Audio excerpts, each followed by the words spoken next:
Prime minister है। आप 10 साल में ये सवाल का जवाब दीजिए कि महंगाई का क्या हुआ, बेरोजगारी का क्या हुआ, महिला अत्याचार का क्या हुआ, और हम जो देख रहे हैं कि आप काला धन लाने वाले थे उसका क्या हुआ। आपको नोटबंदी की थी, डिमोनेटाइजेशन, 250 लोग मर गए, उसका क्या हुआ। कोविड आया, हजारों लोग मर गए, उसका क्या हुआ। पहले इसका जवाब दीजिए। हिंदुस्तान की आवाज में आप सभी का स्वागत है। मैं हूं आपका दोस्त मोहम्मद मुकीम शेख। आइए देखते हैं आज के मुख्य समाचार। ईशान्य मुंबईचे लोकप्रिय उमेदवार, महाविकास आघाडी आणि इंडिया अलायन्सचे सन्माननीय उमेदवार, ज्यांचा आणि माझा परिचय खूप वर्षापासूनचा आहे, असे आदरणीय संजय दीना पाटीलजी. मला आठवतं की पूर्वी माझे वडील सुद्धा तुमच्या प्रचाराला यायचे. आता या ठिकाणी मी तुमच्या प्रचाराला आलेले आणि आपण आजपासून सुरुवात करू जोरदार. मंचावरती ज्यांनी भाषण केलं आताच ते जरणसिंग सफराजी, नसीम भाई दुसऱ्या कार्यक्रमाला जायचं होतं म्हणून भाषण करून निघून गेले. मी त्यांचे सुद्धा धन्यवाद व्यक्त करते. खरं तर मला सुद्धा कांदिवलीला जायचे, मला 2-3 लग्न आहेत, पण एक गोष्ट आपल्या पक्षाच्या बाबतीत आहे, मी भाषणामध्ये सांगते. मला या ठिकाणी अर्जंट जायचं होतं म्हणून मी सुद्धा काही लोकांची भाषणं करू शकू दिली नाहीत किंवा करू झाले नाहीत, त्याबद्दल मी मनापासून तुमची क्षमा व्यक्त करते. पण माझी एकच इच्छा आहे की यापूर्वी असं करूया की जे भाषण करणारी मंडळी त्यांनी सुरुवातीपासून भाषण करावं, म्हणजे जेणेकरून सर्वांना संधी त्या ठिकाणी भाषणाची मिळेल.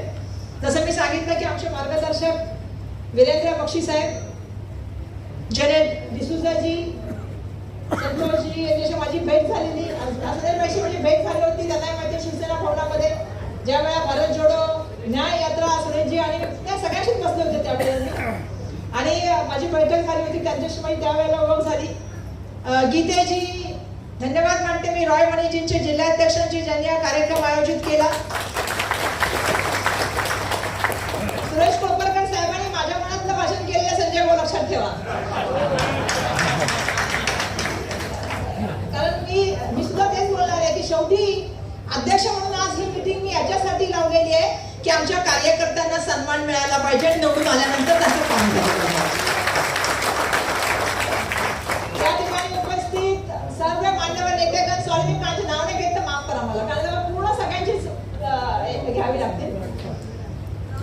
आज कांदिवलीला अजंता यादवजी या पियुष गोयल यांच्या ऑफिसच्या समोर मोर्चा करत होता. आपल्या सगळ्यांना माहिती आहे की कोळी आणि आगरी समाजाचा जो पियुष गोयल यांनी अपमान केलाय त्यांचा या ठिकाणी मी निषेध व्यक्त करते.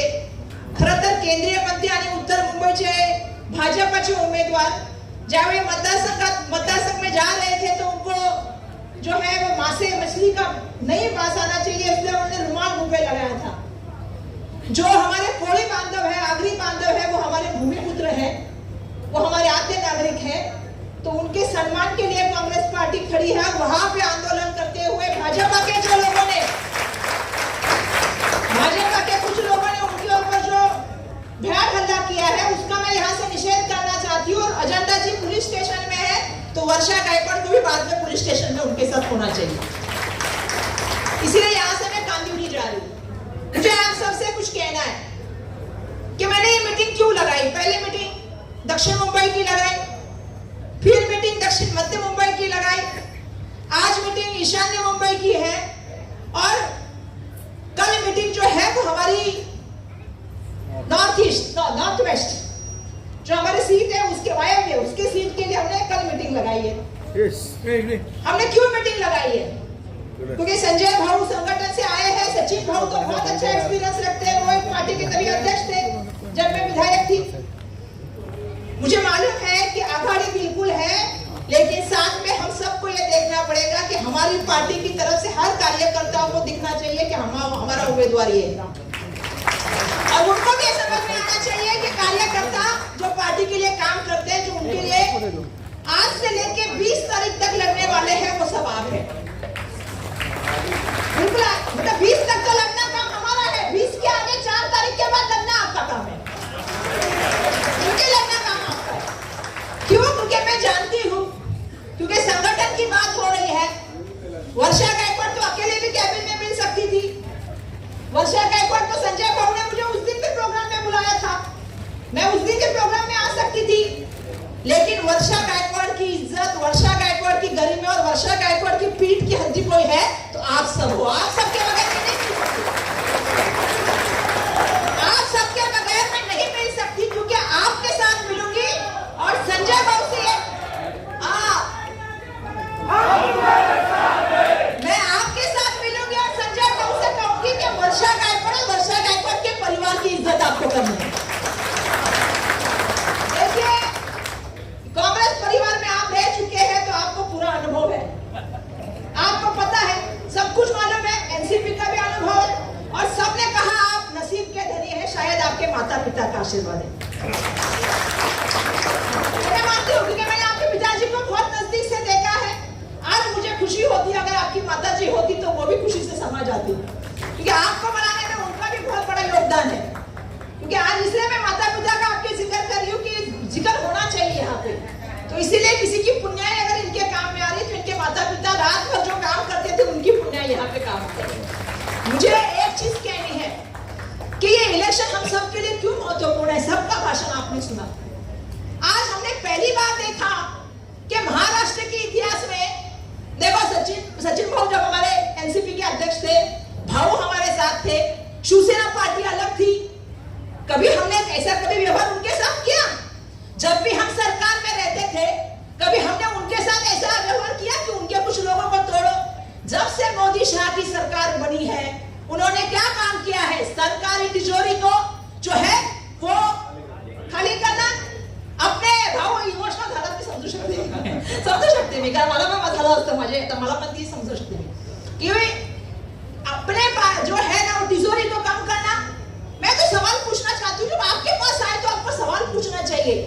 अभी मोदी जी, नेहरू जी पे बात बंद कीजिए, महात्मा गांधी जी पे बात करना बंद कीजिए, इंदिरा जी पे बात करना बंद कर दीजिए। अभी आप सवाल का जवाब दीजिए। आप 10 साल इस देश के प्राइम मिनिस्टर हैं, आप 10 साल में ये सवाल का जवाब दीजिए कि महंगाई का क्या हुआ, बेरोजगारी का क्या हुआ, महिला अत्याचार का क्या हुआ, और हम जो देख रहे हैं कि आप काला धन लाने वाले थे उसका क्या हुआ? आपको नोटबंदी की थी, डिमोनेटाइजेशन, 250 लोग मर गए, उसका क्या हुआ? कोविड आया, हजारों लोग मर गए, उसका क्या हुआ? पहले इसका जवाब दीजिए, फिर हमारे बारे में बात करिए, फिर बात करिए। अभी उनको सवाल पूछने का वक्त काहे की गारंटी दे रहे हैं? क्या गारंटी की बात कर रहे हैं? अरे 10 साल तो सरकार आपकी थी ना केंद्र में, तो अगर आपको करना था, घर बनाने थे, आपको राशन देना था या आपको कोई बीमा देना था, तो आपको रोका किसने था? अरे आपको तो, आपकी तो केंद्र में मेजॉरिटी है कि नहीं है? तो जब आपकी केंद्र में मेजॉरिटी थी तो आपने वो चीजें क्यों नहीं, अभी क्यों गारंटी दे रहे हो? 10 साल में नहीं कर पाए, आगे भी नहीं कर पाओगे, आपको दुनिया निकाल के फेंक दोगे। हाँ, खाली दिया लगा, इसकी गारंटी। तो अभी क्या की गारंटी? अभी सपना जी बोल रहे थे कि 400 का जवाब, मैं तो सबको 400 का जवाब पहले दे चुकी हूँ। साउथ में सब, नॉर्थ में हाफ, कहां से लाएंगे 400 के पास? हम तो यही कहेंगे, आपकी बात भाजपा। आपको भी मालूम है, पहले फेज का जो रिजल्ट मुझे सुनने में आया जब मैं पत्रकारों के साथ बैठी, तो पत्रकारों ने मुझे कहा कि ताई इतना अच्छा रिजल्ट है संजय, बहुत खर्च कि अभी लोग ये चाह रहे हैं कि भाजपा को इस बार हराना है, क्योंकि लोगों को ये अच्छा नहीं लग रहा है कि जिस तरह से एक नहीं दो पार्टियां आपने तोड़ी। अरे इस बार का इलेक्शन लोकशाही के लिए है, इस बार का इलेक्शन देश के संविधान के लिए है, और इस बार का इलेक्शन गद्दारों को गाड़ने के लिए इलेक्शन है। तो सबको साथ में मिलकर आना पड़ेगा। पुलिस वाले भाई साहब कोरगाव पर जिंकूया, यार तुमने कोरगाव कराजींचं जोरदार स्वागत करा। माझ्या विधिमंडळाचे सहकारी नमस्ते। मैंने सचिन अभी संजय बाबू से पूछा कि क्या फर्क है, तो सबसे अच्छी बात आप लोगों में जो है वो है डिसिप्लिन, शिस्तता। एक बात मैंने सुरेश बाबू विचार ली, वो मुझे बोले कि अपने पक्ष में बहुत सीखने की आवश्यकता है, लेकिन मुझे इस बात की बहुत खुशी है कि जिस तरह से आप लोग काम कर रहे हो, आने वाले दिनों बहुत कुछ सीखना पड़ेगा। आने वाले दिनों में हमें घर घर जाना पड़ेगा, बूथ लेवल पे काम करना पड़ेगा, और बूथ लेवल पे जाके आप लोग काम करोगे तो ही बात बन सकती है। जेनेट ने मुझे कहा कि इस बार बाकी सी बातें मत करो, काम कैसे करने का उस पे जाके बात करना चाहिए।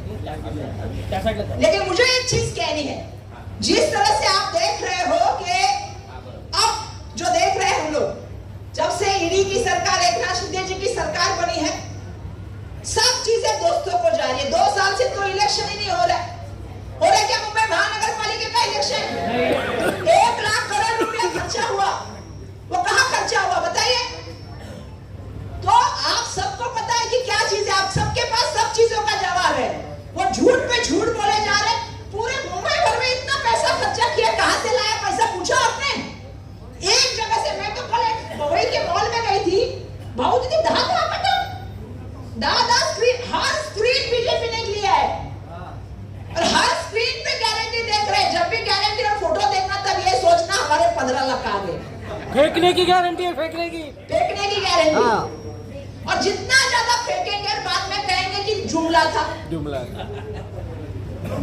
तो मेरे सबसे मुझे ये कहना है कि कांग्रेस पार्टी की तरफ से जब हम बात कर रहे हैं तो हमने राजस्थान में करके दिखाया, हमने कर्नाटक में करके दिखाया, हमने तेलंगाना में करके दिखाया, और महाराष्ट्र में जो हमारी सरकार थी तो हमने करके दिखाया। पहला कैबिनेट का पहला डिसीजन अगर कुछ था तो इस देश के जो पोशिंदा है उस किसान का कर्जा माफ करने का हमने सबसे पहला निर्णय लिया। ये हमने क्या वो निर्णय? अरे आप इतने सारे कटआउट लगाते हो उज्ज्वला योजना का, इसका उसका, 500 रुपए में गैस देने का कोई निर्णय लिया है तो राजस्थान की सरकार ने लिया है, कांग्रेस की सरकार ने लिया है। और महिला के अकाउंट में 2000 रुपए भेजने का अगर किसी ने निर्णय लिया है गृह लक्ष्मी योजना से, तो वो भी कांग्रेस ने किया है। इस बात का मुझे गर्व है। जितने भी युवा है जो 12वीं पास हुए हैं, डिप्लोमा किए हैं, उनको पैसा अकाउंट में भेजने का काम कर्नाटक की सरकार कर रही है। महिलाओं के लिए सरकारी जितनी भी बसें हैं उसमें फ्री में भेजने का काम कर रही है सरकार। तो ये हम बोल नहीं रहे हैं, ये हमने करके दिखाया। कांग्रेस ने क्या करके नहीं दिखाया? Right to education. अब तो आरटी की बात कोई कर नहीं रहा है, बंद हो गया आरटी। क्यों? गरीब का बच्चा पढ़ना नहीं चाहिए, गरीब के बच्चे को प्राइवेट स्कूल में एडमिशन नहीं मिलना चाहिए, उसके लिए सरकार ने पैसा नहीं देना चाहिए। राज्य के मुख्यमंत्री के दोस्त को सड़क का कॉन्ट्रैक्ट मिलता है, उप मुख्यमंत्री के महोदय के दोस्त को जो है वो कॉन्ट्रैक्ट मिलता है, जो दत्तक बस्ती का काम जो हमारे मराठी युवा करते हैं वो काम मिल सकता है, उसके साथ टॉयलेट साफ कर मेंटेनेंस करने का कॉन्ट्रैक्ट उप मुख्यमंत्री के दोस्त को मिल सकता है। तो मेरा सवाल यह है, गरीब का बच्चा अच्छे स्कूल में नहीं जा सकता? आपने लाया था क्या right to education act? Right to education act जो लाया था वो कांग्रेस पार्टी ने लाया था कि हर बच्चे को शिक्षा मिले, हर बच्चे को शिक्षा मिले, मुफ्त शिक्षा मिले, अच्छी क्वालिटी की शिक्षा मिले, और उसका पैसा राज्य सरकार भरती थी 25% सीटों पर, इकोनॉमिकली और सोशली जो बैकवर्ड होता था। लेकिन आज दुर्भाग्यवश हम क्या देख रहे हैं, इन्होंने आते ही क्या कर दिया? बंद कर दिया। ये सब क्या चल रहा है इस देश में? हमने जो आपको अनाज मिल रहा है, जो बात कर रहे हैं, वो कहां से आया है? अन्न सुरक्षा के माध्यम से आया है। राइट टू इंफॉर्मेशन किसने लाया? कांग्रेस ने लाया। राइट टू हेल्थ किसने लाया? कांग्रेस ने लाया। ईस्टर्न वेस्टर्न फ्रीवे किसने लाया? सीलिंग किसने लाया? मेट्रो किसने शुरुआत की? पोस्टल रोड की संकल्पना किसकी है? और जिस सेतु के भी उद्घाटन की बात कर रहे हैं उसकी भी संकल्पना और उसके भी काम की शुरुआत कांग्रेस ने की है, भारतीय महाविकास आघाड़ी ने किया।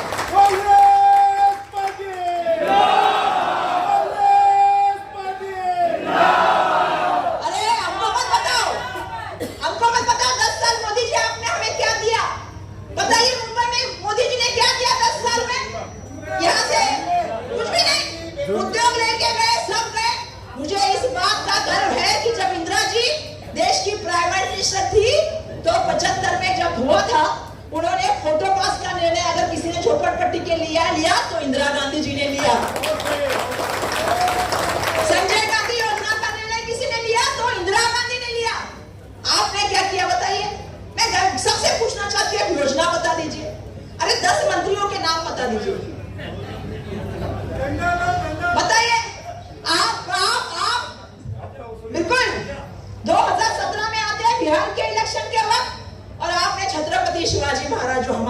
सत्य देवत है, हमारी अस्मिता है, उसके स्मारक की बात की, लेकिन आप आज भी शुरू नहीं कर पाए अरबी समुद्र में।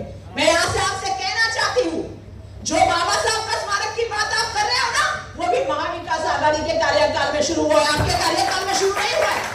क्योंकि मैं उस कमेटी में हूँ, थी मेंबर, गाजियाबाद में हम गए थे देखने के लिए स्टैचू। तो मैं ये चीज कहना चाहती हूँ, आपने क्या किया है? राजीव गांधी जब एआईसीसी के जो जनरल सेक्रेटरी थे, मुंबई में आए थे, जब देश के प्राइम मिनिस्टर बने, तो राजीव गांधी जी ने मुंबई के लिए 100 करोड़ दिया। डॉक्टर मनमोहन सिंह जी के बारे में बात करते हैं ना, डॉक्टर मनमोहन सिंह जी ने मुंबई के लिए क्या नहीं दिया बताइए? 100 करोड़ जे अस्पताल को, आपके मुंबई विद्यापीठ को पैसा दिया। पूरा मुंबई की जब पानी भर गया था तो ब्रेन स्ट्रोक पकड़ने का पूरा खर्चा केंद्र सरकार ने किया था, डॉक्टर मनमोहन सिंह ने किया। बचाया ना, और पूरे देश में बचाया, देश को बचाया। जब अमेरिका में भी रिसेशन आया, लेकिन भारत की इकोनॉमी चलती रही, क्योंकि डॉक्टर मनमोहन सिंह देश के प्राइम मिनिस्टर थे। बोलते कम थे, उनका काम बहुत अच्छा था, काम करने में उनका कोई हाथ नहीं था। तो मेरा ये कहना है कि जब हम सबको सब कुछ पता है, तो हमको जमीन पे जाके बोलना पड़ेगा। हमको सबको एक साथ मिलकर बोलना पड़ेगा कि महाविकास आघाड़ी के माध्यम से आदरणीय मल्लिकार्जुन खड़गे साहब, आदरणीय उद्धव ठाकरे साहब और आदरणीय शरद पवार जी ने अलायंस बनाई क्यों है? क्योंकि ये संकट राष्ट्र के सामने का संकट है। आज दहशत और दबाव का तंत्र चल रहा है, आज ईडी, सीबीआई, इनकम टैक्स का इस्तेमाल हो रहा है, लोगों को अपनी तरफ खींचने का काम हो रहा है, सरकारी तिजोरी का इस्तेमाल खुद के प्राइवेट पार्टी का फंड की तरह हो रहा है, और इसको बिल्कुल हम खपा के नहीं लेंगे। ये इलेक्शन हर आदमी के लिए बहुत जरूरी है, क्योंकि महाराष्ट्र का इतिहास बदलने वाला है और इतिहास में हम लोग का नाम आने वाला है। तो मैं समझती हूँ कि हम सबको एक साथ मिलकर आना होगा और एक साथ मिलकर काम करना पड़ेगा। और इसीलिए मैं आप सभी का बहुत धन्यवाद व्यक्त करती हूँ। संजय भाऊ, आजच्या मीटिंगचं कारण एकच होतं, माहितीये? मला एकच होतं की मंचकावरच्या नेते आहेतच, पण खाली पण आमचे नेते आहेत। त्या सगळ्यांना बरोबर घेऊन चला, तुम्ही सन्मानाने ठेवा, आम्ही तुमच्या बरोबर आहोत। घरातल्या कुटुंबासारखं काम करू, घरातल्या कुटुंबासारखं सदस्य म्हणून आम्हाला आमच्या बरोबर वागणं हे सांगण्यासाठी आजची मीटिंग होती। मी आपल्या सगळ्यांचे धन्यवाद देते आणि रॉय मनीजीने एक शेर सुनावला, त्यांनी वाचला। आता आम्ही तर अनुभवाचे खेळाडू आहे, काहींना असं वाटतं इंग्रजांना पण 150 वर्षापूर्वी वाटायचं, अंग्रेजों को भी 150 साल पहले लगता था कि हमारा तख्त नीचे नहीं आएगा, हमारा सूरज कभी नहीं डूबेगा।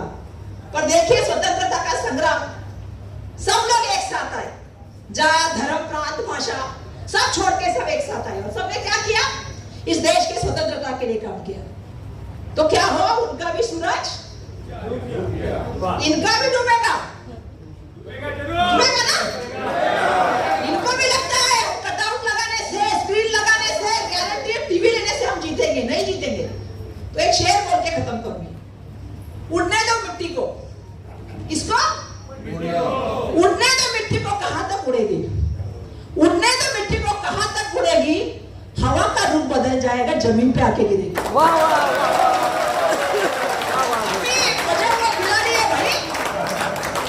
मैदान के पहलवान है, क्या बात है। और जमीन पे पकड़ना कैसे होता है हमसे कोई अच्छा नहीं जान सकता। धन्यवाद।